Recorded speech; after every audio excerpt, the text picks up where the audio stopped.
아시나요? 실제로 맞닥뜨리면 정말 신기한 현상 중 하나가 신기루입니다. 고등학교도 저는 그걸 실제로 본 적이 있습니다. 저는 젊은 시절 정말 여행을 좋아했습니다. 사주에 물 건너 다니는 일이 많아야 목숨줄 길게 누리고 평화롭게 산다더니 그걸 알아서 그랬던 것이 아니라 정말 여행이 너무 좋았습니다. 남들 다 패키지 갈 때 혼자 거지처럼 방랑하며 배낭 여행을 했고 지금에서야 유행인 한 달살이 같은 것도 저는 이미 젊은 시절에 다 해봤습니다. 그냥 정처 없이 배낭 메고 국도길 걷고 시골길 걷다가 마음에 들면 근처 부동산에서 한 달 정도 살 수 있는 집을 물어봐서 살곤 했거든요. 뭐 벌써 20년도 더 전의 일이니 지금과는 완전히 다른 분위기겠지요. 그때만 해도 시골 경로당에서 그냥 재워주시는 분들도 많았고 젊은 사람이 걸어서 여행하는 거 신통하다고 어르신들이 닭도 잡아 끓여주시고 그랬으니까요. 그 많은 여행 중에 제가 가장 잊지 못할 여행은 아부다비라는 곳의 아늑한 사막입니다. 40도를 훌쩍 넘어 온도는 거의 50도 가까이 올라가 있고 공기 중에 수분이라고는 조금도 없어 입을 살짝만 벌려도 마치 건식 사우나에 있는 것 같았죠. 눈 속 물기마저 날아갈 듯 뻑뻑해져 올 무렵 저는 큰 호수를 발견했습니다. 그래서 얼른 가이드에게 이 사막에 저 큰 호수가 있는 게 신기하다고 저기로 가자고 했습니다. 그랬더니 가이드가 웃으면서 그러더라고요. 네가 본 그게 바로 신기루라고. 아무리 봐도 호수여서 벅벅 우기며 낙타를 타고 한참을 갔는데 가이드의 말대로 그곳에 호수는 없고 그저 아지랑이처럼 열기만 피어오르고 있었습니다. 가이드는 저에게 이렇게 말했습니다. 사막에 온 사람들이 왜 죽는 줄 알아? 신기루에 홀려서 희망을 가지고 쫓아가다가 길을 잃어. 그러니까 신기루에 홀리면 안 돼. 알겠다고 고개를 끄덕이면서도 여전히 내 눈에 보이는 게 실제로는 없다는 사실에 신기해했던 기억이 있습니다. 제게 역마살이 있기는 한 모양인지 뒤늦게 정신 차리고 졸업한 후 취직한 회사에서도 저는 지겨울 정도로 출장을 다녔습니다. 1년 365일 중에 300일은 외국에 있었나 봐요. 저희 회사가 세계 곳곳에 공장을 만들어서 서로 연계 물건을 만들어 납품하는 일을 하거든요. 예를 들어 중국 청도에는 버클 공장이 있고 광주에는 끈 공장이 있는데 원단 공장은 리투아니아에 있는 식입니다. 이 세 개를 조합해서 봉제하는 곳은 인도네시아, 디자인을 해서 발주하는 곳은 일본, 이렇게 다 나눠져 있는 거죠. 게다가 한 품목이 아니라 다양한 품목을 다루다 보니 이들 사이를 오가며 조율하는 것도 정말 보통 일이 아니라 거의 이 나라 저 나라를 메뚜기처럼 뛰어다니곤 했습니다. 그렇게 비행기 타는 걸 좋아했는데 입사한 지 2년 만에 비행기나 공항이라면 아주 지긋지긋해지더라고요. 그 즈음 아내를 만났습니다. 아내는 중국에 있는 저희 회사 직영 공장의 통역사였어요. 처음에는 중국 출신 한국 사람인 줄 알았는데 알고 보니 저보다 1년 먼저 입사, 중국으로 파견을 나간 상태더라고요.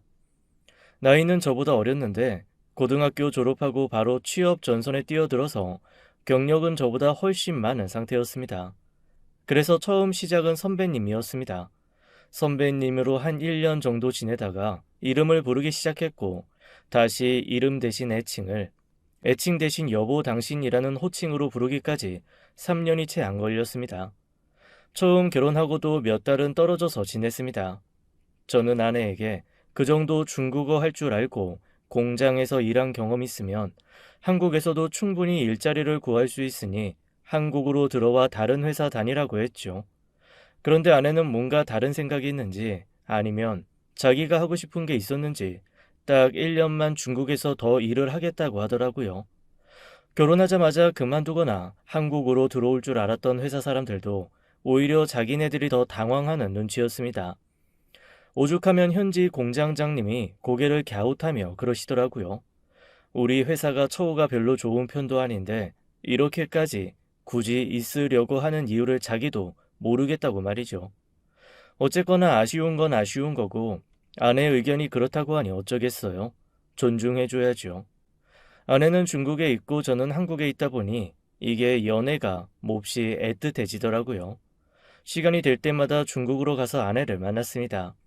회사 사람들은 평생 역마살이 있다며 노마드처럼 자유롭게 살 줄 알았더니 이렇게 결혼하고 나서 사람이 달라질 줄 몰랐다고 저를 엄청 놀려대더라고요. 저는 아내의 모든 것이 좋았습니다. 사실 처음에 제가 아내한테 결혼하자고 했을 때 거절당했었어요. 잘 사귀다가 갑자기 결혼 얘기가 나오니까 결혼할 수 없다고 하는 바람에 엄청 충격받고 놀랐었죠. 그런데 그 이유를 알고 저는 더더욱 아내와 빨리 결혼을 해서 아내를 행복하게 해주고 싶다는 생각을 했습니다. 아내가 그러더라고요. 사실, 나 고아야. 말 못해서 미안해. 그런데 고아라고 처음부터 말하기도 애매하고 말할 기회를 놓쳤어. 뭐라고? 아이, 그게 무슨 상관이야. 나 고아라니까. 괜찮아? 당신이 고아인 거랑 결혼하는 거랑 무슨 상관인데. 아니, 그래도 부모님이 싫어하실 수도 있고. 쓸데없는 소리 하지 마. 우리 엄마 아빠는 내가 여기저기 여행 다닐 때부터 나에 대한 모든 기대를 다 버리신 분들이야. 일단 여자친구가 있다는 것만으로도 너무 행복해 하실걸. 그리고 그 여자 때문에 내가 한 곳에 정착할 마음을 먹었다는 걸 아는 순간 당신 우리 부모님한테 은인이야, 은인. 결혼하자. 내가 가족이 돼줄게. 그렇게 프로포즈를 해서 결혼을 했습니다. 저한테 아내는 몹시 고마워했고 자기가 중국에 계속 있어서 저희 부모님에게 며느리 노릇 못하는 것도 많이 죄송하게 생각했습니다. 부모님은 제 생각대로 처음에는 아내가 고아라는 사실에 조금 놀라셨지만 꼭 아내를 만나보고는 안심하셨습니다. 무엇보다 제가 방랑자 같은 마음을 버리고 아내와 함께 안정적으로 살고 싶다는 마음을 먹었다는 것만으로도 너무 행복해 하셨죠. 앞으로 저희 부부가 사는 방식에 대해 일절 아무 말도 하지 않겠다고 하시며 결혼을 지지해 주셨습니다. 저희는 둘 다 거창한 결혼식 원하지 않아서 작고 간단하게 결혼식을 올렸습니다. 다만 결혼 후에도 당분간 아내는 중국에서 일을 해야 했습니다. 공장장님은 대체 인력을 빠르게 구해 아내를 한국으로 보내겠다고 하셨지만 나중에 알고 보니 아내가 반대했더라고요. 어차피 저도 중국과 한국을 반반쯤 오갈 때였고 다른 사람들이 주말 부부 하는 거와 다름없다면서 계속 일을 하고 싶다고 했다는 거였습니다. 그러다가 덜컥 아이가 생겼어요. 솔직히 말하면 제가 조금 노린 것이기도 합니다. 아이까지 갖고 나면 아내가 더 이상 중국에 머물러 있겠다고 고집 피우지 않을 것 같았거든요. 역시나 아이가 생기자 아내는 한국으로 들어올 준비를 하기 시작했습니다. 이래저래 아쉬운 게 많아 보였지만 그래도 아이는 한국에서 키워야 된다는 생각을 둘 다 하고 있었거든요. 그렇게 결혼하고 1년이 채 되지 않아 저희는 비로소 함께 살 수 있게 되었습니다. 한국으로 돌아온 후 아내는 회사를 그만뒀어요. 아이를 낳고 키우는 데 집중하고 싶다고 하더라고요. 행복했죠. 비록 저 혼자 동분서주 바쁘게 돈을 벌긴 해야겠지만 어쨌거나 퇴근하고 돌아오면 집에 아내가 있고 아이도 있는 꿈의 가정이 만들어진 거니까요. 평생 밖으로만 떠돌다가 처음으로 안정이라는 걸 느끼는 나날이었습니다. 아이는 몹시 귀여운 딸이었어요. 아내를 꼭 닮아서 눈매가 붓으로 그린 듯 수려하고 저를 닮아서 콧대가 높은 아이였습니다. 아이가 생기고 나니까 정말 집에서 한 발자국도 나가기가 싫더라고요. 매일 아침 집에 아이와 함께 있는 아내가 어찌나 부러운지 제가 농담 반 진담 반으로 육아휴직해서 당분간 아이 내가 키울 테니 네가 나가서 일 좀 하라는 말이 절로 나올 지경이었습니다.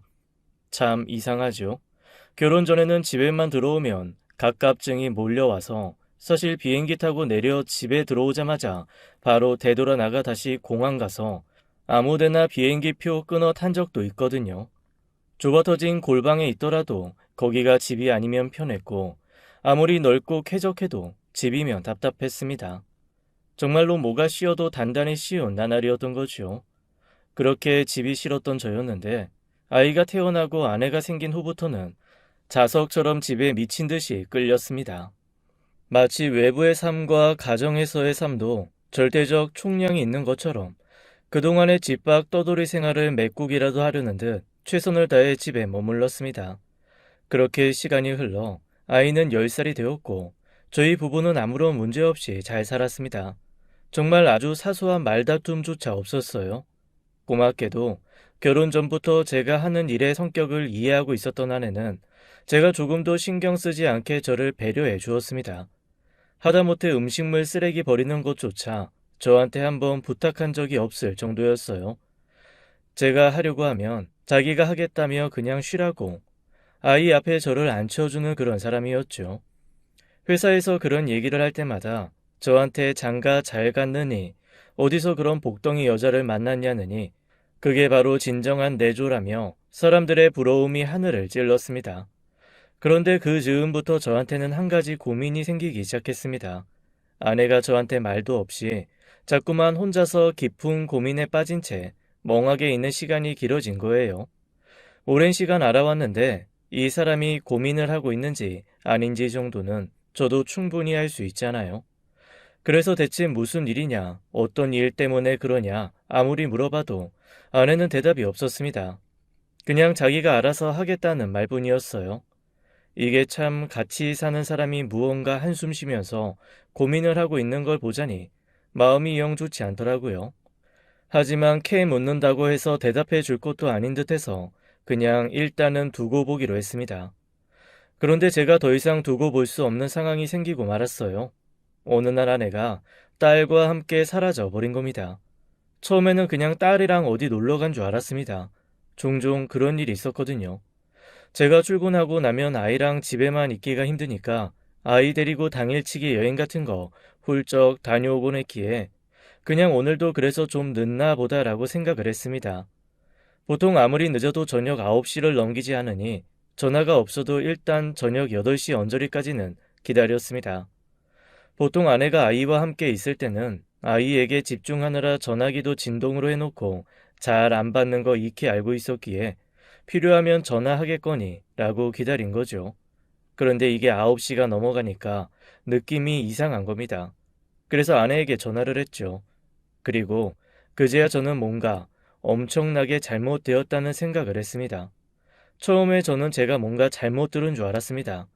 잘못 걸린 전화도 아니고 통화 중도 아니고 없는 번호라는 안내 멘트가 나왔거든요. 이게 무슨 일이지? 왜 없는 번호라고 나오지? 라는 생각에 자꾸 다시 걸었지만 결과는 똑같았습니다. 제가 분명히 단축 번호로 지정을 해놨기 때문에 잘못 걸리는 없었는데 그럼에도 불구하고 없는 번호라고 나오니까 그때부터 머리가 혼란스러워지더라고요. 다시 한번 제대로 번호를 꾹꾹 눌러 전화를 해봤습니다.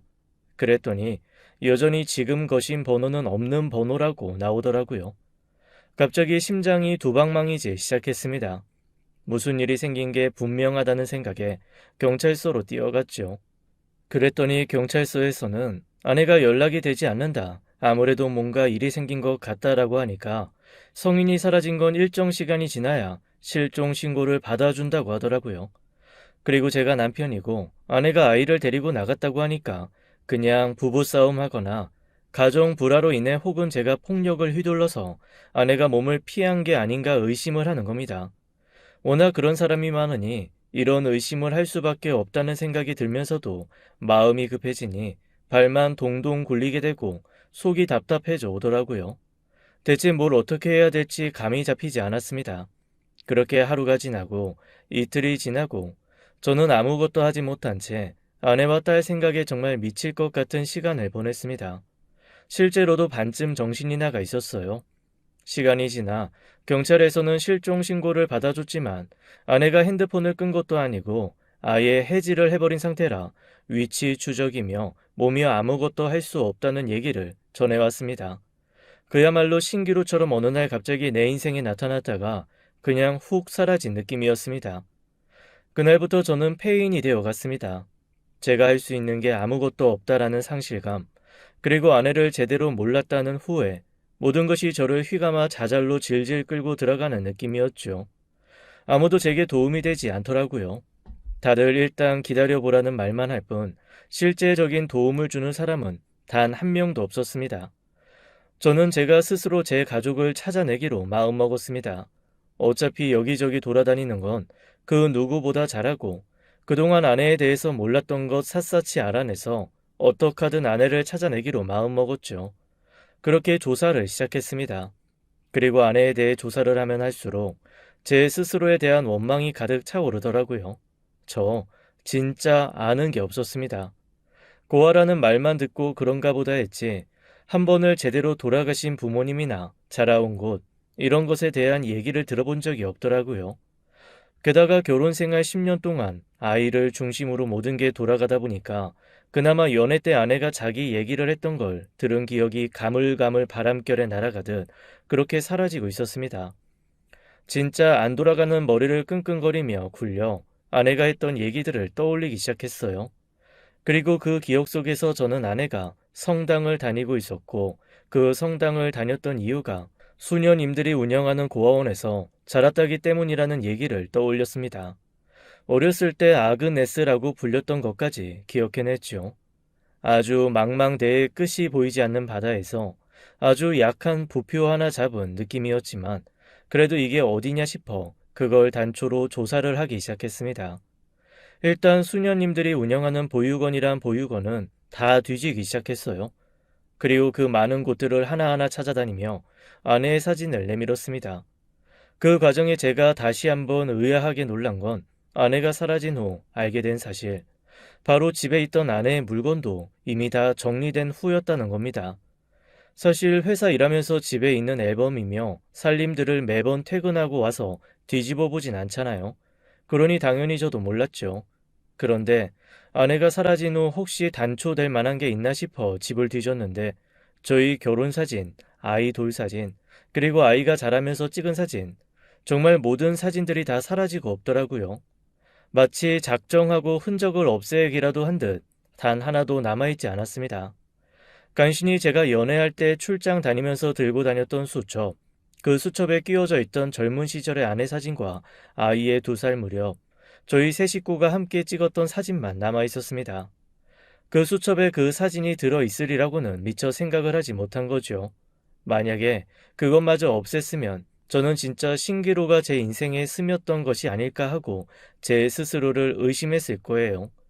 실제로 나타난 적이 없는데 아내와 함께 아이까지 낳고 살았다고 믿는 것이 아니었나 멍해졌을 겁니다. 마치 구운몽처럼 말이죠.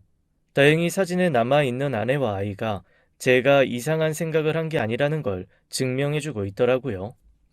신기루가 아닌 현실이었던 게 확실한 거죠. 그 사진을 들고 여기저기 다니며 아내의 행방을 찾기 시작했습니다. 6개월을 훌쩍 아내와 아이의 행방만 찾으러 다녔습니다. 놀랍게도 아무도 모르더라고요. 이렇게 포기해야 하나 눈물과 한숨이 함께 몰려올 때쯤 저에게 아주 가느다란 동아줄 하나가 나타났습니다. 산속 깊은 곳에 있는 한 수녀원이었는데 거기는 예배를 드리거나 미사를 드리는 곳은 아니고 은퇴하신 수녀님들이 모여서 공동체 생활을 하시는 그런 곳이었습니다. 운영하고 있는 보육원도 없고 그냥 수녀님들만 나이 드신 채 모여 계신 곳이라 크게 기대 안 하고 찾아갔는데 거기에 계신 나이 든 수녀 한 분이 사진을 보고 고개를 갸웃갸웃하시는 거예요. 그러면서 전혀 모를 이름 하나를 말씀하시더라고요. 아내의 이름이 아니었거든요. 그래서 이번에도 아닌가 보다 하고 그냥 고개를 저었습니다. 그런데 그분께서 자꾸만 고개를 갸웃갸웃 하시더니 너무나 이상한 말씀을 하시는 겁니다. 이상하다. 그쪽이 말한 그 이름이 얘랑 제일 친한 친구였는데 걔는 죽었는데. 네? 아이, 그게 무슨 말씀이세요? 죽었다니요. 제 아내는 살아서 저랑 결혼도 했는데요.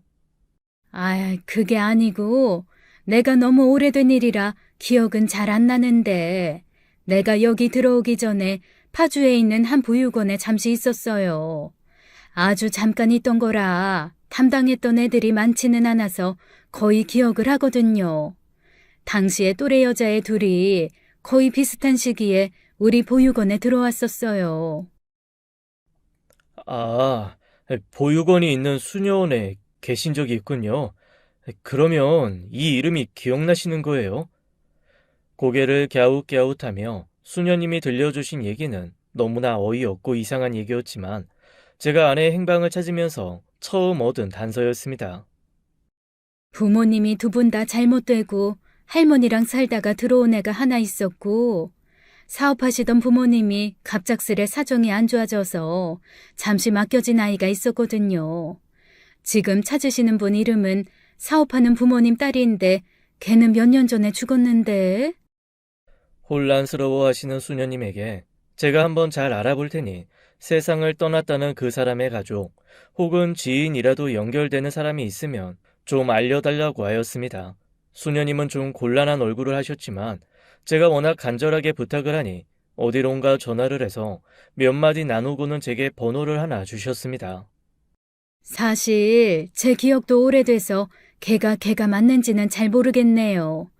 다만 그 부모님이 한 10년 전인가 15년 전인가 감사 인사하러 오신 적은 있거든요. 자기 딸 어릴 때 여기 맡겨둔 그 시간이 가장 인생에서 슬픈 때였는데 그래도 우리 덕에 아이가 잘 컸다고 감사하다고 그때 받아둔 번호예요. 감사합니다. 그러니까 수녀님 말씀은 제 아내인 김기란이 이미 세상을 떠난 이 집 딸이라는 거죠? 네, 대체 이게 무슨 일인지를 모르겠네요.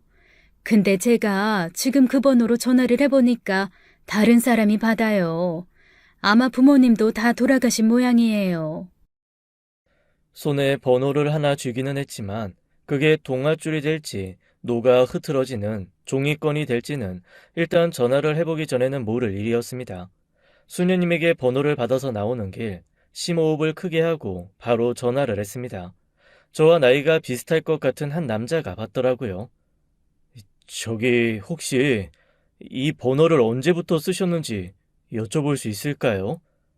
아까 어떤 여자분도 전화를 했었는데 대체 무슨 일이시죠? 이 번호가 뭐 잘못되었나요? 아, 이 번호를 쓰시던 분들을 찾고 있습니다. 저희 작은 아빠가 쓰시던 번호인데 돌아가신 지 오래되셨어요. 작은 아빠요? 저기 혹시 그러면 김기란 씨라고 아세요? 기란이요? 기란이를 왜 찾아요? 누구시죠? 제가 김기란 씨 남편입니다. 무슨 헛소리예요? 사람 놀려요? 너 누구야? 누군데 이런 전화를 하는 거야? 아내의 사촌이라는 그 사람은 제가 아내의 이름을 대고 사람을 찾자 버럭 성을 내며 누구냐고 캐묻더라고요. 제가 아무리 남편이고 우리 사이에 딸이 있다고 얘기를 해도 저를 미친 사람 취급할 뿐 제 말을 들어주지 않았습니다.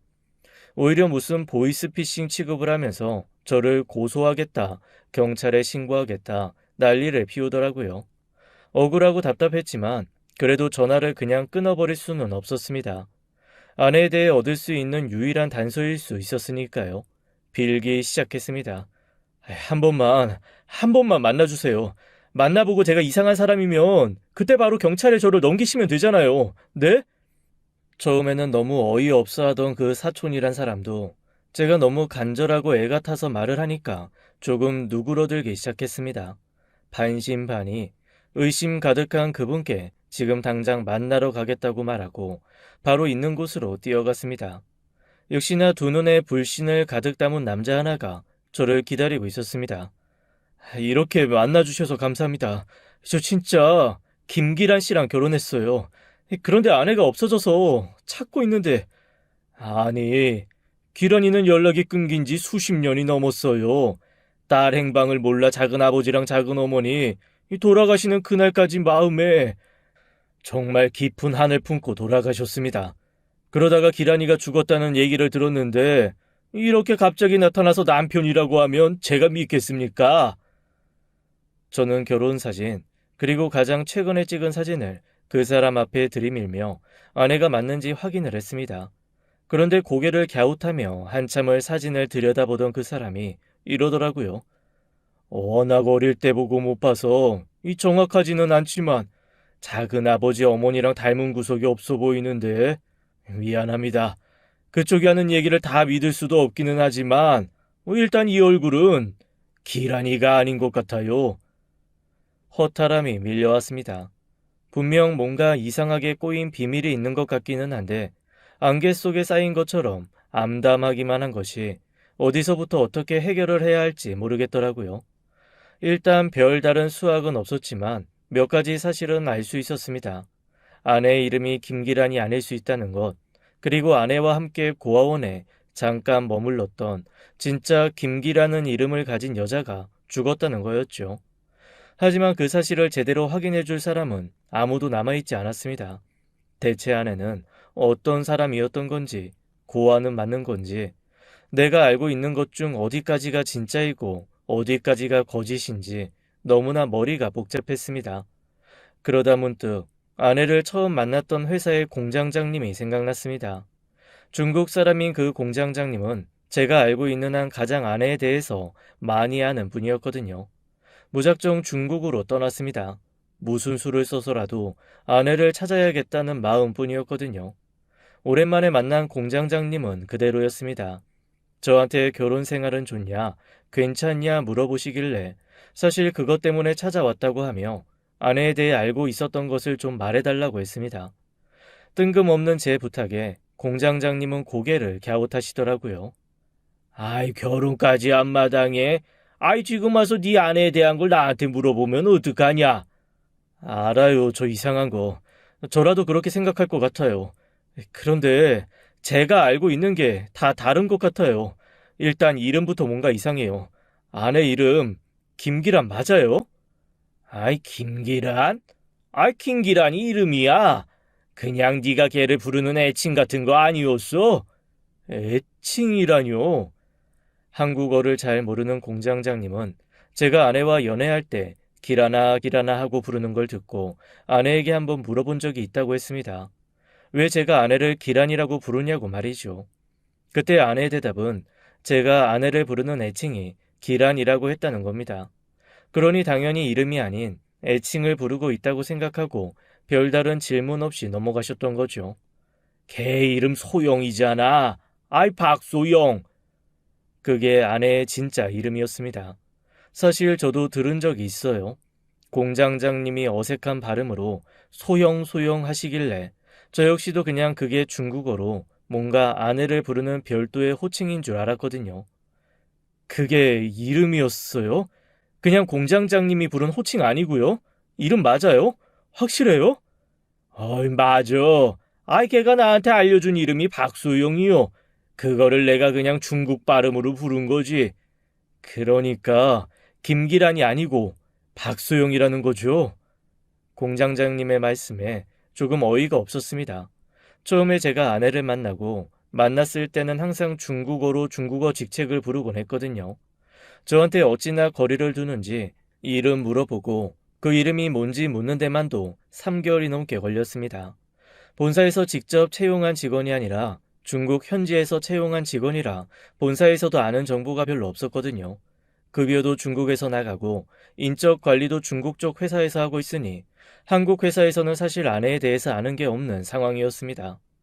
당연히 몇 개월 뒤에 아내가 자기 이름은 김기란이라고 얘기했으니 저는 그날부터 지금까지 그냥 아내 이름이 김기란이었거니 하고 살았던 겁니다. 그런데 중국 공장장님은 저한테 아내 이름이 박소영이라고 하시더라고요. 그러면서 공장장님은 서류를 뒤져 제 아내의 입사 지원서를 꺼내서 보여주셨습니다. 거기에는 아내의 사진과 함께 영어로 박소영이라는 이름이 또박또박 적혀 있더라고요. 아내의 행방을 찾으면서 처음으로 막닥트린 제대로 된 아내의 정보였습니다. 공장장님께 여쭤봤어요. 대체 아내가 언제 중국을 왔는지 알고 있냐? 그리고 중국에서 어떻게 일을 하게 된 건지 알고 있냐? 혹시 아내와 친했던 사람이 있냐? 이런 것들이었죠. 그랬더니 공장장님이 고개를 갸웃하면서 한참 생각에 빠지셨습니다. 내가 생각은 잘 안 나는데 아이, 친구랑 같이 중국으로 공부하러 왔다고 했어. 그런데 그 친구가 뭐랄까 썩 괜찮은 사람은 아니었던 걸로 기억해. 이 나쁜 사람들이랑 많이 어울려 다녔고 이 마작판에서 늘 돈을 잃었다는 얘기를 들었거든. 아이, 그래서 소영이 한동안 그 친구 때문에 많이 힘들어했어. 그런데 어느 날 그 친구가 잘못됐다. 이제 그 친구랑 더 이상 만나지 않게 됐다는 얘기를 하더라고. 나는 그래서 그냥 그 친구가 한국으로 돌아갔나 보다라고 생각을 했지. 그때부터 소영 씨가 엄청 행복해졌어. 뭐랄까, 이 고민하던 게 해결된 그런 사람의 모습이랄까? 혹시 그 친구 이름이 김기란이었나요? 아이, 그건 나도 모르지. 그 친구에 대해서는 그냥, 아이, 뭐 나쁜 년, 기생충 같은 거, 뭐 이런 표현만 했으니까, 아이, 친구 이름은 들어본 적이 없어. 혹시 그러면 아내가 어디서 공부를 했는지 알고 계시나요? 아이, 그거야 알지. 우리 회사랑 연결되어 있는 어학당이 하나 있거든. 거길 다녔으니까. 아이, 잠깐만. 여기 있어. 아이, 주소. 그리고 내가 거기 담당하는 선생님하고도 전화를 해둘 테니까, 아이, 거기 한번 가봐. 공장장님은 감사하게도 저한테 아내와 그 친구가 다녔다는 어학당의 주소를 주셨습니다. 바로 찾아갔죠. 어학당 담당 선생님은 안 그래도 공장장님에게 전화를 받았다며 저한테 커다란 학적부 같은 걸 하나 갖고 보여주시더라고요. 그곳에는 정말 김기란과 박소영 두 사람의 이름이 있었습니다. 김기란이라는 이름과 함께 붙어 있는 사진은 처음 보는 얼굴이었습니다. 하지만 박소영이라는 이름 위에 붙은 사진은 뛰어가다 흘깃 봐도 영락없는 아내였죠. 아내가 김기란이 아닌 박소영이라는 게 증명되는 순간이었습니다. 그리고 거기서 제가 들은 얘기는 한 번도 제가 아내에게서 듣지 못한 그런 얘기였습니다. 처음에 어학당에 입학할 때 아내와 그 친구는 다른 사람들 사이에서 공주와 시녀라는 별명으로 불리는 사이였대요. 제 아내가 시녀고 진짜 김기란, 즉 아내가 이름을 빌려온 그 여자가 공주였던 거죠. 열심히 공부하는 제 아내와는 달리 그 여자는 맨날 놀고 술 마시고 마작하는 게 일이었다고 했습니다. 어학원에서도 뭔가 골 아프고 힘든 사람이어서 몇 번이고 내보내려 했지만 딱히 내보낼 수 있는 방법이 없어서 약간 앓더니 그냥 두듯 보고만 있었다고 했습니다. 그런데 어느 날 제 아내가 몹시도 홀가분한 얼굴로 학교를 와서는 친구가 갑자기 한국에 들어가게 됐다고 이제 더 이상 학원에 나오지 않을 거라고 그렇게 얘기를 했다는 겁니다.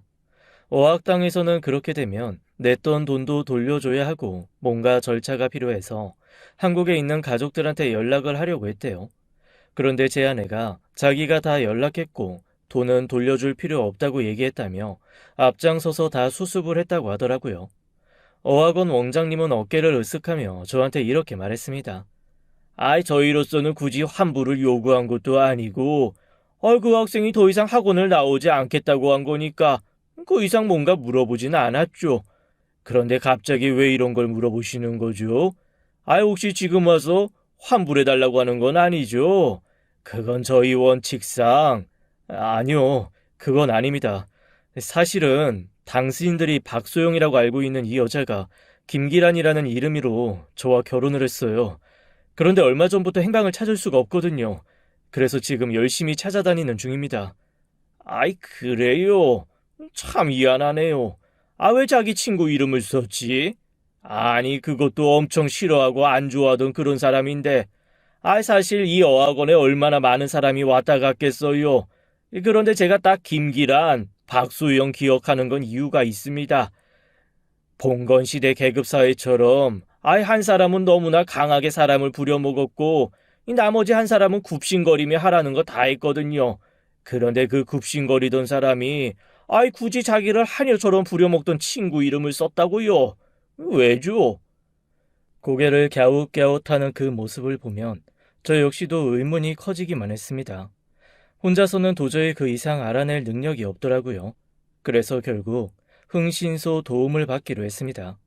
하루하루 정말 피가 마르는 느낌이었죠.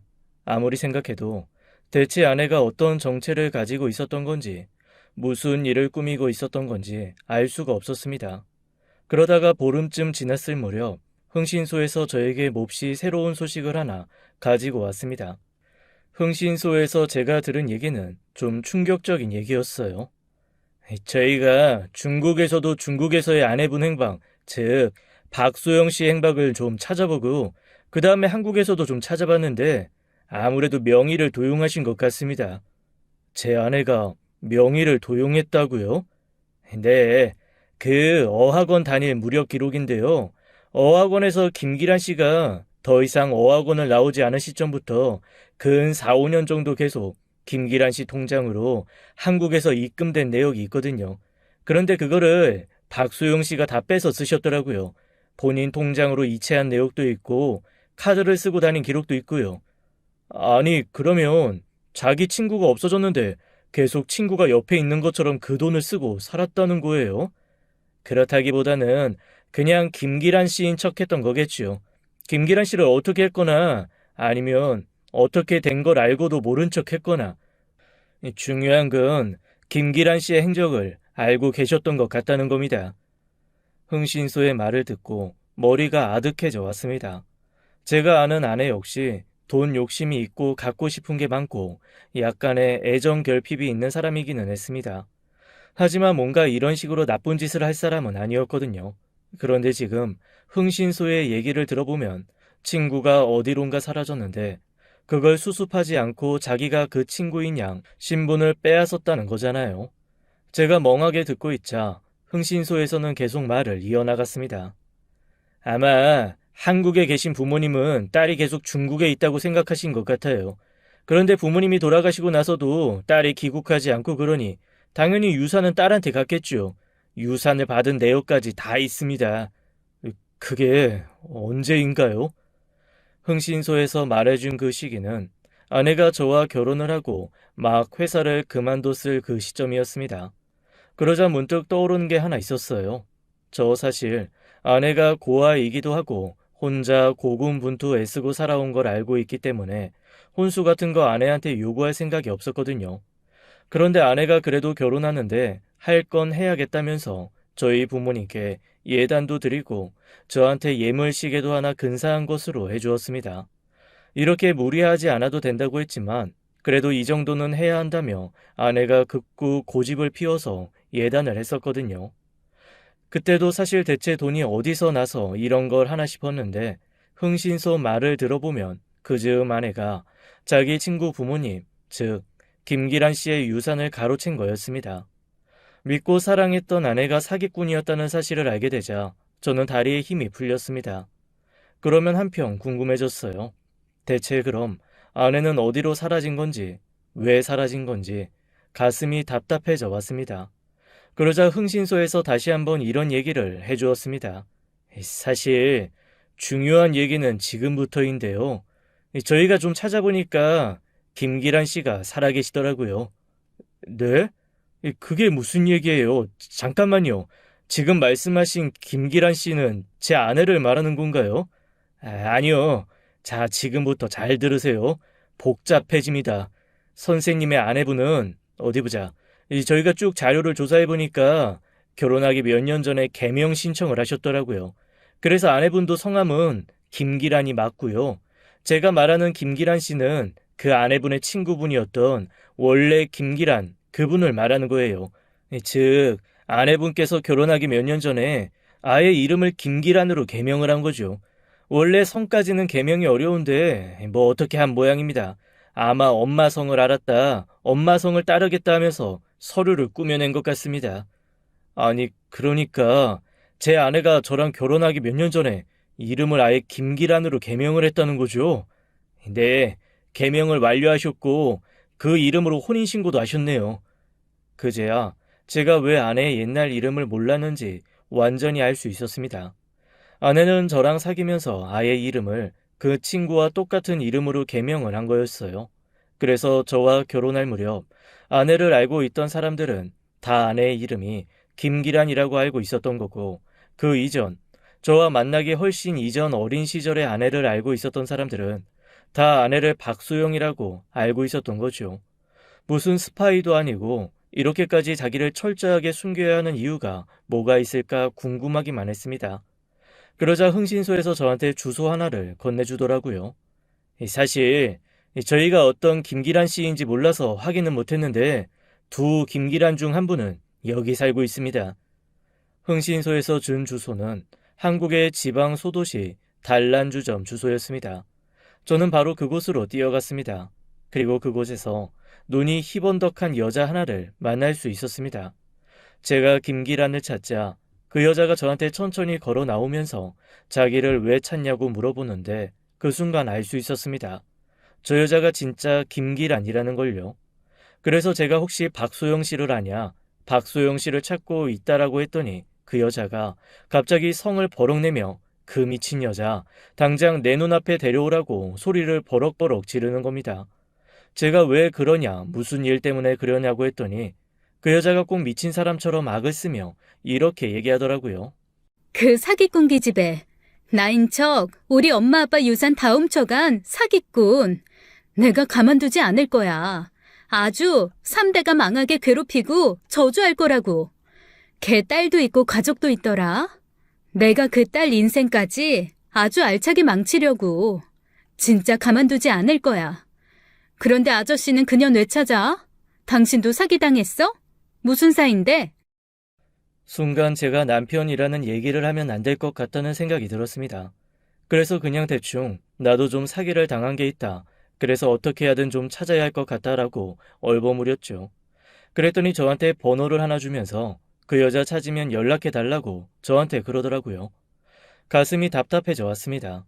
그리고 그제야 아내가 왜 저한테 아무 말도 없이 자취를 감췄는지 조금은 알 수 있을 것 같았습니다. 아마 진짜 김기란이 나타나면서 자기가 했던 잘못이 낱낱이 밝혀지고 딸이 위험해질 것 같으니 일단 데리고 도망간 게 아닌가 짐작을 한 거죠. 그 짐작과 함께 흥신소에 다시 한번 아내의 행방을 의뢰했습니다. 아무래도 아내의 이름과 정보로는 찾기가 어려울 것 같아서 제 딸의 정보를 주고 그 딸을 찾아달라고 했죠. 딸이 있는 곳에 아내가 있을 테니까요. 아니나 다를까 열흘 정도 후에 흥신소에서는 서해에 있는 한 섬에 얼마 전에 들어온 아이와 엄마가 있는데 그 아이가 제 딸과 인상착의가 비슷하다는 얘기를 전해주었습니다. 배를 2번이나 갈아타고 들어간 그 섬에서 저는 몇 개월 만에 아내와 제 딸을 만날 수 있었습니다. 저를 보고 아내가 얼굴이 하얗게 질리더라고요. 당신이 여기를 어떻게 왔어? 나를 어떻게 찾은 거야? 내가 왜 못 찾아? 나 다 알고 왔어. 당신 원래 이름 박소영이지? 그 얘기를 듣자마자 아내가 갑자기 주저앉아 펑펑 울기 시작했습니다. 그리고 저한테 싹싹 빌더라고요. 잘못했다고 말이죠. 아내가 털어놓은 자초지정은 이랬습니다. 사실 처음부터 속일 생각은 없었다고 했습니다. 그런데 다 가진 친구가 감사한 거 모르고 흥청망청 돈을 쓸 때 자기는 한 푼 두 푼 모아 애써 삶을 유지하는 게 너무 구실스러웠대요. 나도 인생 역전이라는 거 해보고 싶었어. 그러다가 잘못된 생각을 한 거야. 얘는 약에 취해서 며칠째 계속 도박판에서 움직이지 않는데 얘 통장으로는 계속 학비가 들어오고 용돈이 들어오더라고. 그거를 정말 놓치고 싶지 않았어. 내가 몰래 뺏어 쓰는데도 걔는 알지도 못하더라. 그렇게 쭉 기란이 돈을 빼서 쓰는 삶이 이어지다가 당신을 만나게 됐어. 처음에는 피했지. 근데 점점 당신이 좋아지고 서로 만나게 되고 그러다가 얘네 부모님이 2분 다 위중하시다는 걸 알게 됐어. 아내는 그 부모님을 찾아가 지극정성으로 2달 넘게 돌봤다고 했습니다. 그것 때문에 잠시 한국에 들어와 있었다고 하더라고요. 그러면서 기란이가 중국에서 잘하고 있다고 2번 소식 듣고 오지 못하는 거 너무너무 힘들어하면서 대신 자기 보낸 거라고 2사람의 마음을 위로했대요. 정신이 혼미한데다 딱히 다른 친척도 자식도 없던 2사람은 자기 딸과 찍은 사진을 보여주고 자기들보다 더 환하게 자식을 알고 있는 제 아내를 철석같이 믿으셨다고 했습니다. 결국 돌아가시기 전에 기란이의 좋은 자매가 되어달라는 부탁과 함께 양녀로 입양까지 하셨더라고요. 박소영에서 김소영으로 다시 김기란으로 이름을 바꾸면서 아내는 원래 김기란 앞으로 되어 있던 재산을 가로챈 거였습니다. 그제 어떻게 개명을 하게 되었는지 손쉽게 유산을 가로챌 수 있었는지 전부 이해가 되었습니다.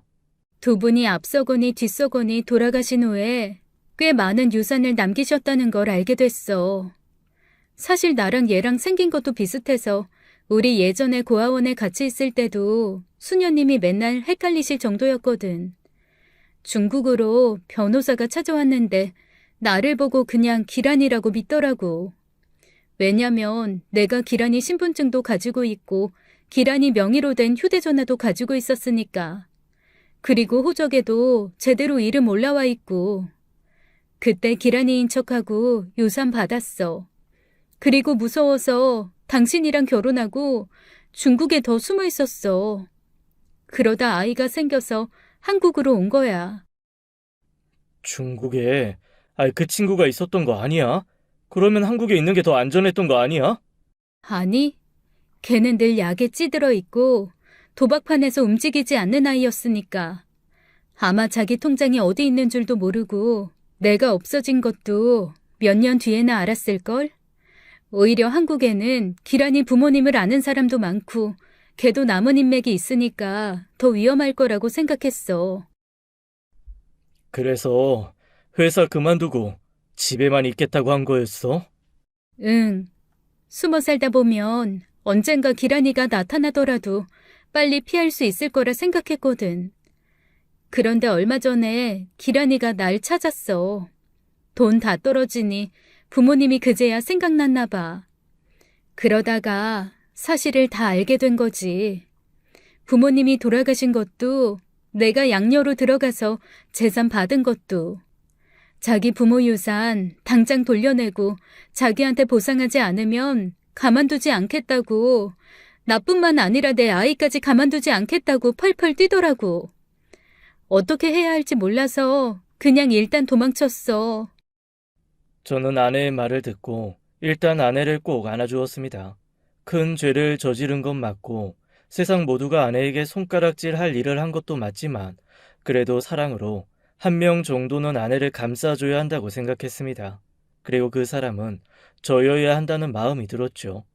아내를 안고 한참 도닥이다가 이렇게 얘기했어요. 당신이 저지른 건 큰 범죄야. 우리 있는 거 다 팔아서라도 죗값 치러야 돼.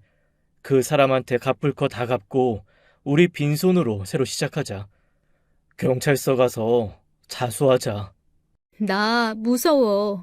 감옥 가면 어떡해.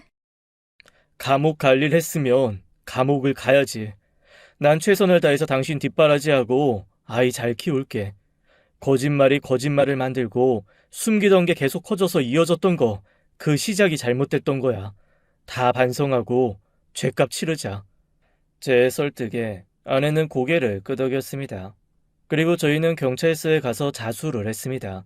하지만 그 모든 일에 사건 공소시효가 지나버렸더라고요. 제 아내가 저지른 죄의 공소시효는 최대 10년이었는데 이미 공소시효가 훌쩍 지난 상황이었습니다. 게다가 생판 남인 상태에서 유산을 가로챈 것도 아니고 양녀로 입양된 상태에서 받은 것이라 기껏해야 유산 유류분 신청을 하면 그 정도 나눠주는 걸로 정리가 될 판이었습니다. 그래도 돈을 갈취한 건 사실이니까 최대한 보상을 하겠다고 했죠. 그런데 그것도 참 복잡하게 된 게 그 친구 기란 씨가 한국에 들어와서도 몰래 약을 유통하고 직접 사용했다는 정황이 발견돼서 여러 가지 복잡하게 얽히고 말았습니다. 아내는 자기 죗값을 받겠다고 기란 씨의 행방을 경찰에 알린 건데 그게 또 다른 의미의 범죄 제보가 된 겁니다. 그리고 중국에서 행했던 명의도용, 카드 사용 등은 그게 또 우리나라에서 조사하고 처벌할 수 있는 사항이 아니어서 애매하게 됐고 우여곡절 끝에 아내는 감옥에 가는 건 면하고 집행유예를 받게 되었습니다. 아이와 떨어지지 않게 된 것만으로도 너무 감사해했죠. 그렇게 아내는 다시 제게 돌아왔습니다.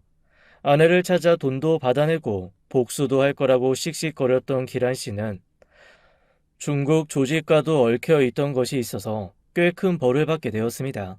아마 다시는 중국에 입국을 못하는 건 물론이고 자칫 잘못하면 중국에서 넘어온 사람들에게 몸을 다치는 일이 생길지도 모르는 상황이 되었지요.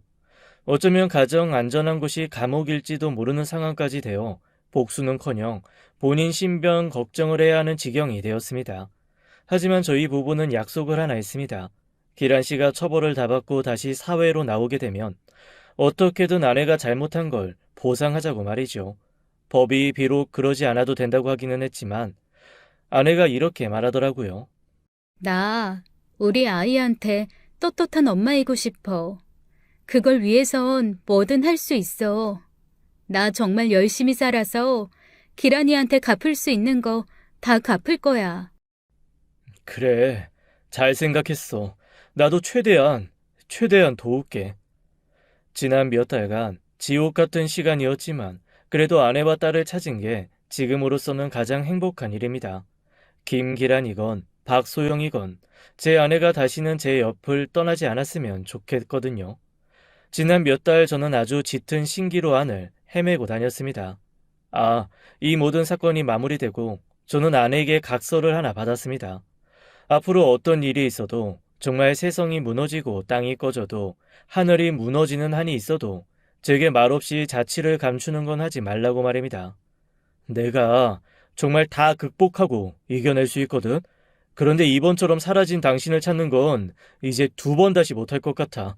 나 정말 너무 힘들었어. 그러니까 절대 그러지 마. 알았어? 제 말에 아내는 고개를 끄덕이며 약속을 하더라고요. 그간 있었던 모든 사정을 주변 사람들이 다 알지는 못합니다. 정말 친한 친구 2명만 이 얘기를 하는데 그들이 저한테 이렇게 묻더라고요. 어떻게 그런 죄를 저지른 여자랑 계속 살 수 있냐고요? 제 대답은 하나입니다. 사랑하니까요. 신비로운 신기루처럼 언제 사라질지 모르는 막연한 행복을 준 존재가 아니라 제가 든든하게 버티고 살 수 있는 그러고 싶은 힘을 준 든든한 존재가 바로 아내라고. 그런 아내이기에 상체기가 있고 잘못한 것도 있고 과거가 흉흉할지라도 앞으로의 삶을 함께 꾸려나갈 마음이 있는 거라고요. 다들 얘기를 들으면 사랑꾼 나셨다고 고개를 설레설레 졌지만 저는 확신합니다. 저만큼이나 아내도 저를 사랑한다는 것을요. 앞으로도 저는 아내의 흠을 최선을 다해 감싸주며 살아갈 겁니다. 그게 부부 아니겠어요? 지금까지 사연 읽어주는 남녀였습니다. 끝까지 함께 해주신 여러분 감사드리며 저희는 다음 사연으로 돌아올게요. 감사합니다.